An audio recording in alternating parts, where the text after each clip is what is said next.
I always thought family meant unconditional support, the kind that holds you up when the world feels heavy. For years, I played my part. I wasn't just Jake's older sister. I was his constant, his confidant, his safety net.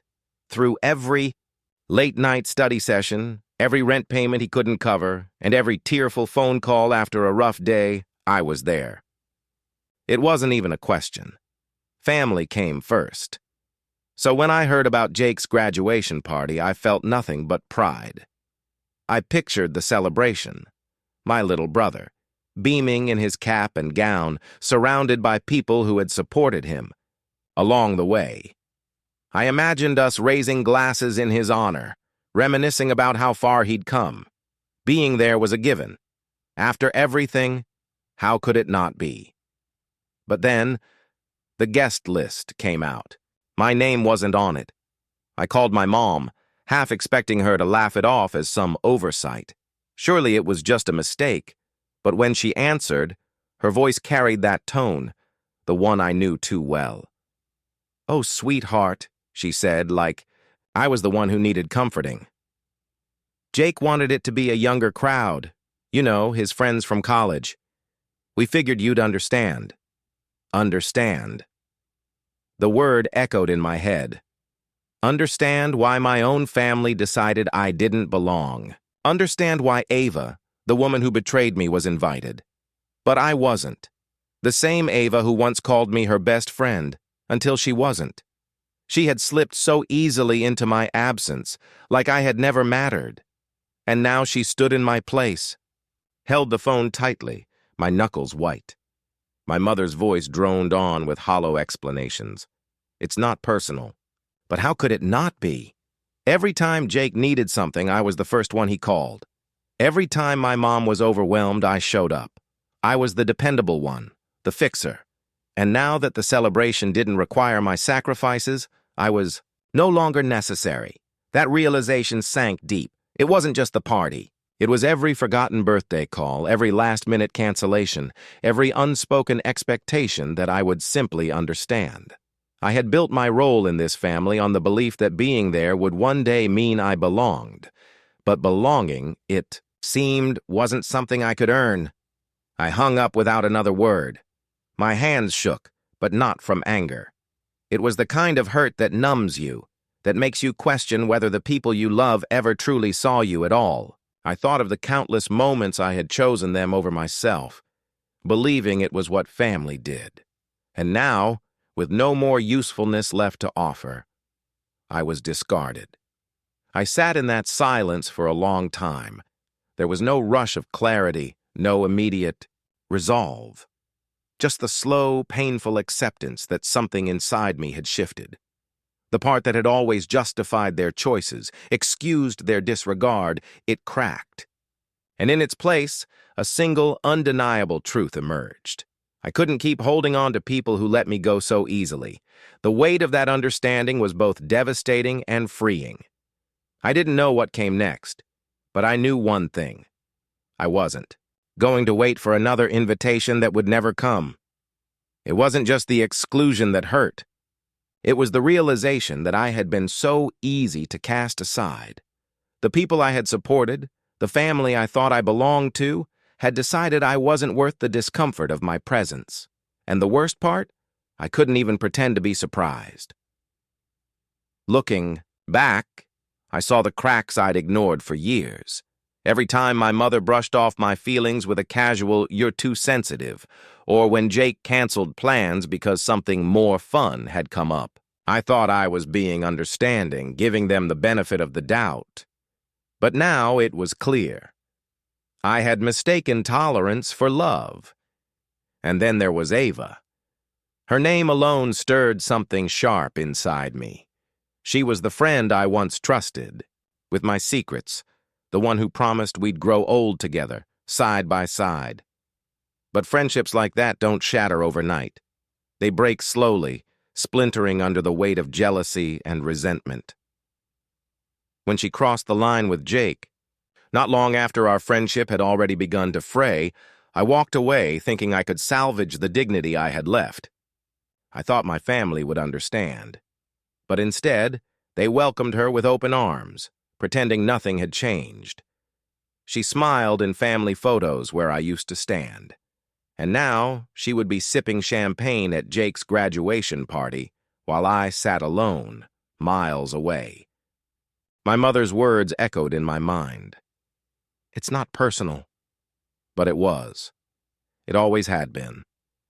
Choosing Ava over me wasn't a neutral act. It was a declaration. I was the expendable one. The absence no one minded. The name that could be crossed off the guest list without hesitation. I wondered if Jake even protested. Did he pause just for a second before agreeing that it would be best if I stayed away, or had he convinced himself, like our mother, that it was just easier this way? I thought of the nights I stayed up with him, editing his papers, reassuring him when he doubted himself. I thought of the rent money I loaned him, money I never expected to see again.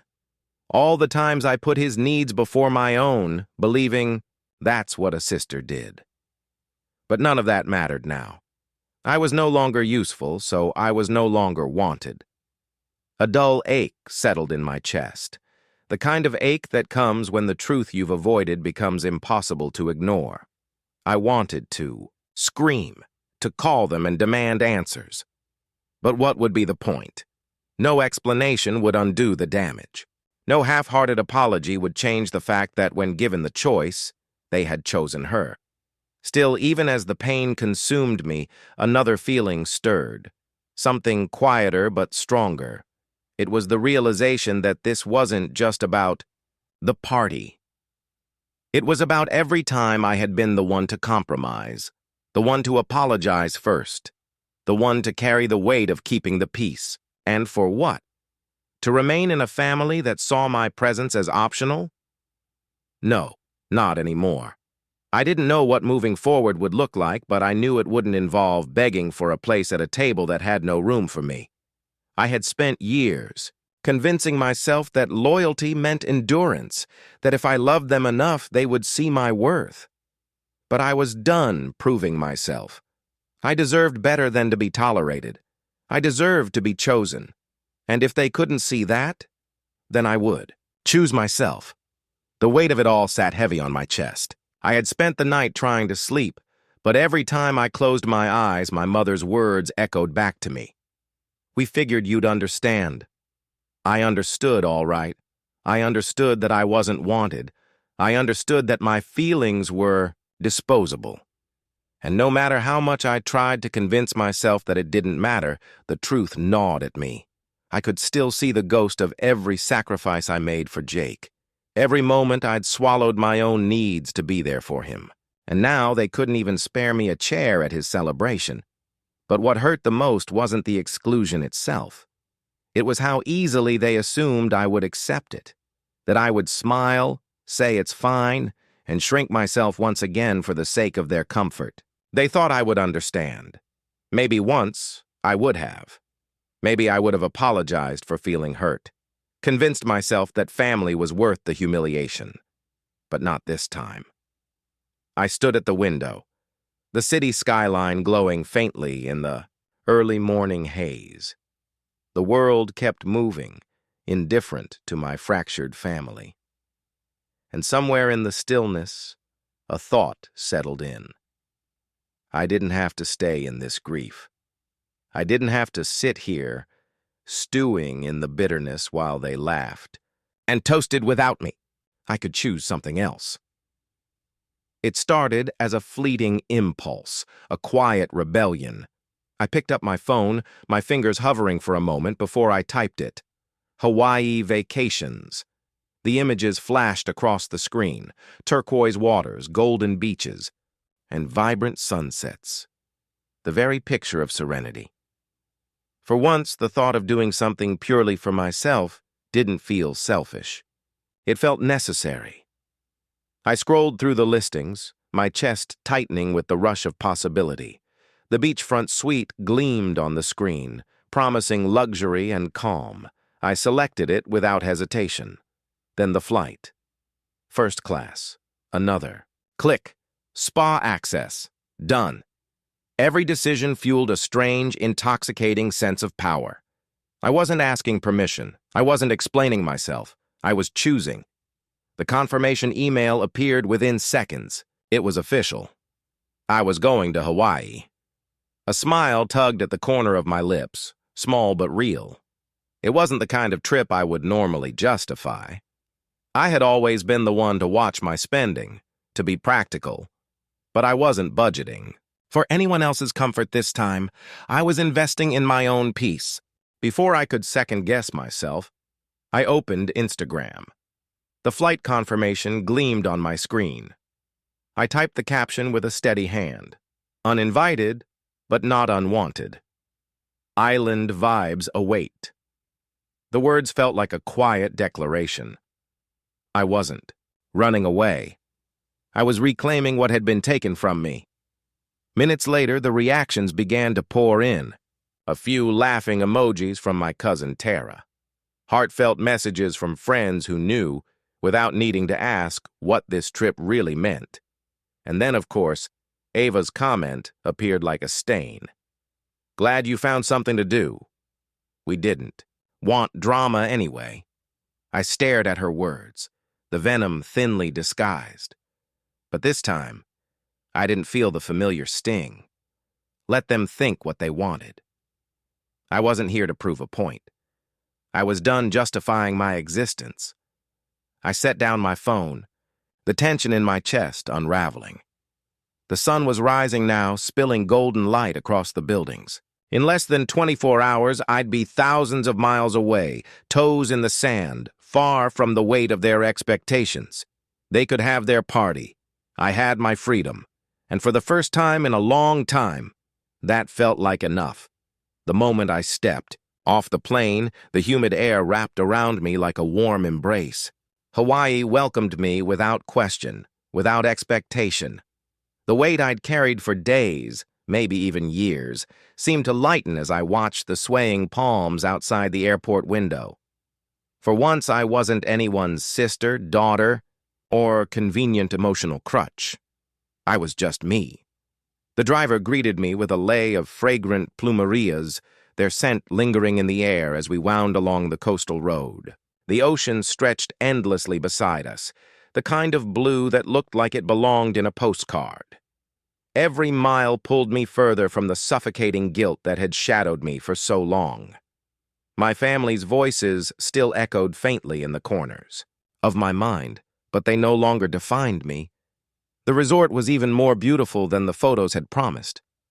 Towering palm trees framed the entrance, their leaves rustling in the breeze. The concierge smiled warmly as I checked in, treating me like I was someone who deserved this, not someone who had to justify their joy. The suite was immaculate, its floor-to-ceiling windows revealing an unbroken view of the Pacific. The water sparkled beneath the sun, waves curling and retreating like a steady heartbeat.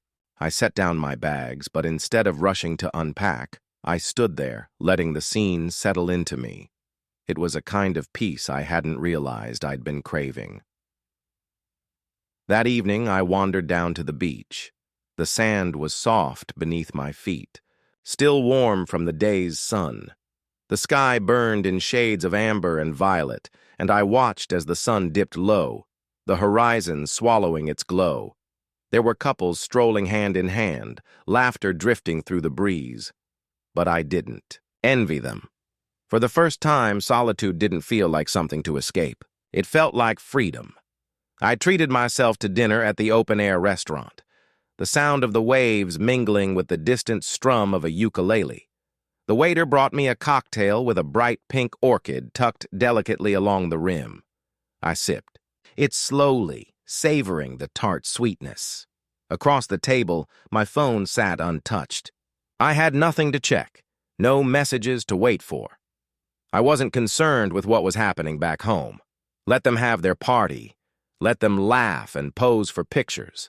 I had nothing to prove. The next morning, I woke to the sound of waves crashing against the shore. Sunlight spilled through the sheer curtains, bathing the room in gold. I stretched beneath the crisp white sheets, the softness of the bed, a luxury I hadn't realized I needed. There was no frantic rush, no obligations, just the promise of another day entirely my own.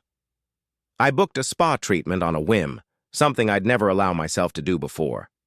The masseuse worked away the tension I'd carried for years, knots I hadn't even known were there, as her hands moved. I thought about the version of myself I'd left behind. The one who said yes when she wanted to say no. The one who swallowed her own pain for the sake of others. That woman was no longer here. Later, I walked along the water's edge, the sea foam tickling my ankles. I stopped to watch a group of children building sandcastles, their laughter ringing out without a care. I thought about how I'd spent so much of my life waiting for validation, for approval, for a seat at a table that never truly welcomed me. But I wasn't waiting anymore. I took a picture of the ocean, the vast horizon stretching endlessly ahead. With a steady hand, I posted it to my feed. Cut from the guest list, but not from happiness. No bitterness, no need for explanation. Just the quiet truth of a woman who had finally chosen herself. The air smelled of salt and plumeria as I sipped my morning coffee on the balcony, the waves crashing softly below. Hawaii had begun to wrap itself around me, soothing the raw edges I hadn't even realized I carried. For the first time in a long while, I felt still. No racing thoughts, no lingering resentment. Just the hum of the ocean and the warmth of the sun against my skin. But the peace didn't last. My phone buzzed. At first I ignored it. It could wait. But then it buzzed again. And again. Curiosity won out, and I reluctantly reached for it. The notifications poured in. Texts, missed calls, even a handful of voicemails. The names flashing on my screen made my stomach tighten. My mother, Jake, a couple of aunts. Even Tara had sent a string of messages that started with, "OMG, you seeing this?" A knot formed in my chest. I shouldn't have cared. I was thousands of miles away, untouched by whatever chaos was unfolding back home. But still, the pull of it was undeniable. I clicked on Tara's link. The video started mid-scene, shaky, filmed by someone at the party. Jake's voice was unmistakable, slurred and angry. "I guess this night's about betrayal," he shouted, his drink sloshing dangerously in one hand. Guests shifted uncomfortably, their forced smiles cracking. Someone tried to grab the microphone from him, but Jake pulled away, launching into a tirade about fake friends and family who stab. "You in the back!" My stomach twisted as the camera caught Ava storming through the crowd, her face burning with embarrassment. Jake stumbled after her, their argument escalating until she shoved him and disappeared into the night. The video cut off, but the damage was already done. I scrolled through the aftermath. Aunt Janice slipped on the patio, bruising her hip. Grandma had declared the whole evening cursed. The open bar had been shut down early, and the venue staff had asked guests to leave. It was a disaster. And all I could think was how predictable it was. I pictured my mother in the middle of it all, scrambling to salvage what remained of the night. I wondered if she regretted her choices. Did she think about how this might have played out if I had been there? Did she finally see that I wasn't the problem? But even if she did, it didn't matter. For once, I wasn't cleaning up the mess. I wasn't the one smoothing over the cracks, pretending everything was fine.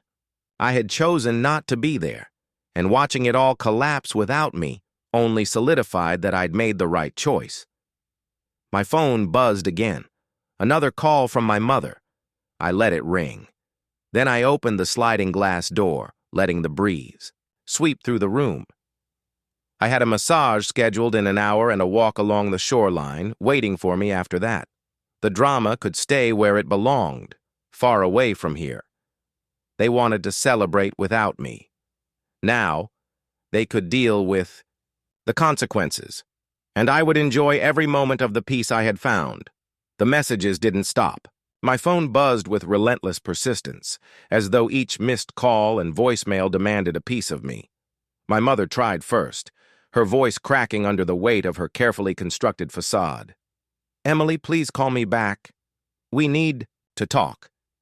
It's been a disaster." She said it like I didn't already know, like I hadn't seen the shaky footage of Jake's drunken meltdown, the fractured laughter, the strained smiles collapsing into chaos. Then there was Jake. His message was short, almost sheepish. I screwed up. Can we talk?" He didn't say what I already knew, that his perfect evening had unraveled, not because of my absence, but because of everything they'd refused to see. They thought excluding me would make things easier. They believed Ava's presence was worth the cost of mine. And yet, it wasn't my presence they needed to fear. It was the truth. Tara's messages were different. She didn't ask me to come back. She didn't pretend any of this was normal. "Honestly, Em, you dodged a bullet," she wrote. "They're all scrambling now. Grandma's convinced the party was cursed. And Ava, she's gone. Took Jake's car and left. Total train wreck." Her words should have made me laugh, but all I felt was the strange, hollow relief of knowing I wasn't part of it.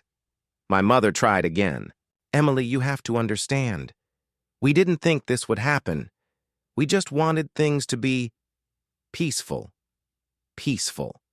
The word twisted in my mind. That's what they called it when they swept things under the rug.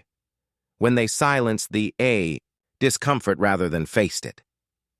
They thought peace meant my absence, that without me there, the cracks in their perfect image would disappear. But cracks don't vanish. They spread. For years, I was the one who patched them. I smoothed over arguments, mended bruised egos, and bit my tongue until the words I needed to say dissolved. I played my role so well that they convinced themselves. I existed solely to hold them together. But without me, there was no one left to catch the falling pieces. I could feel the pull, the old familiar urge to fix it, to call back, to explain, to make them see what they had done. But I didn't reach for the phone. Not this time. The guilt that had always bound me to them was no longer mine to carry. I wasn't their emotional first responder. I wasn't responsible for cleaning up the wreckage they created. The ocean breeze drifted through the open window, filling the room with the scent of salt and hibiscus. I closed my eyes, breathing it in. For the first time in so long, I didn't feel like I owed them anything. I wasn't the villain they had painted me to be, nor the savior they expected to step in. I was simply free. I poured myself a glass of water, the coolness grounding me. My phone buzzed once more. Another call from my mother. I let it ring. She could wait. They all could. They had made their choice, and now I was making mine. I pulled the curtains wide open, the sunlight spilling across the room. There was a whole day ahead of me, untouched by their expectations. I wasn't going to waste it. Not anymore. The days passed in a soft rhythm of crashing waves and golden sunsets. Hawaii had become a kind of refuge, each moment untangling the knots I had carried for so long. I hadn't responded to the calls. Not to my mother, not to Jake, and certainly not to the distant relatives who suddenly remembered my existence when the party crumbled. It wasn't defiance that held me back. It was peace. For the first time, I didn't feel like I owed anyone a reply. But even in the quiet, the echoes of their words lingered. I imagined them sitting together, sifting through the ashes of their perfect evening, whispering about what went wrong. Maybe they blamed Ava, maybe they blamed Jake. But I knew, without a doubt, that my name had come up too. They'd convinced themselves that my absence was the reason everything fell apart. If I had been there, I could have calmed Jake down. I could have diffused the tension. I could have swallowed my pride and played the role they had written for. Me one more time. But I wasn't their fixer anymore. That morning, I woke to the soft glow of dawn stretching across the ocean. The breeze carried the distant laughter of tourists and the rhythmic hum of the tide. It was the kind of peace I once thought was impossible, the kind that came when you finally chose yourself. I sipped my coffee slowly, savoring the stillness. No hurried conversations, no anxious waiting, just me existing without expectation. Still, curiosity tugged at me. My phone remained face down on the nightstand, a silent reminder of everything I'd left behind. I could check the messages. I could listen to the voicemails, let their guilt and desperation seep through the speaker. But what good would that do? I already knew how the story went. They wanted reconciliation without accountability. A return to the way things were, where apologies were whispered, but nothing truly changed. I wasn't going back to that. Instead, I pulled up the resort's website. My original 5-night stay had come to an end, but I wasn't ready to leave. The thought of returning to the city, to the weight of it all, felt suffocating. I scrolled through the options, my heart lightening as I extended my trip. 5 more days. 5 more mornings to wake without the burden of anyone else's expectations. It felt indulgent, reckless even. And yet, I couldn't think of a better use of my time. After the confirmation email came through, I snapped a photo of the view from my balcony. The sunlit waves, the endless blue. I typed a simple caption. Sometimes peace means choosing to stay gone. No bitterness. No explanations. Just the truth. The world could turn without me. They could have their family meetings, their hushed conversations about how everything unraveled. Maybe my mother would tell herself she did the best she could. Maybe Jake would find a way to justify it all. And maybe Ava, wherever she was, would relish the drama she left in her wake. None of it concerned me anymore. I set my phone aside, the breeze tugging gently at my hair. Today, I would walk along the beach. Maybe I'd book another massage or read that novel I kept meaning to start. Whatever I did, it would be for me. No apologies, no guilt, just freedom. And for the first time, I didn't feel the need to explain it to anyone. Emily's story is one of heartbreak, resilience, and ultimately, self-liberation. After years of sacrificing her own well-being for the comfort of others, she faced the devastating realization that her family saw her presence as expendable. The pain of being excluded from her brother Jake's graduation party forced her to confront a deeper truth. She had spent her life proving her worth to people unwilling to see it. But instead of lingering in resentment, Emily chose herself. Her decision to travel to Hawaii wasn't about revenge. It was a declaration of self-respect. She found peace in solitude, embraced joy without permission, and discovered that her happiness was not dependent on the approval of others. By stepping away from toxic expectations, she reclaimed control over her narrative. The lesson here is powerful. Self-worth cannot be measured by the acceptance of others. In life, we may face situations where our presence is undervalued or our contributions dismissed. In those moments, we must remember that choosing ourselves isn't selfish, it's necessary. Prioritizing our mental and emotional well-being allows us to cultivate authentic happiness and surround ourselves with people who truly value us. If Emily's journey resonated with you, consider subscribing to the channel. Your support helps us continue creating heartfelt stories that inspire and encourage self-growth. Stay tuned for more powerful content, because everyone deserves a reminder that they are enough.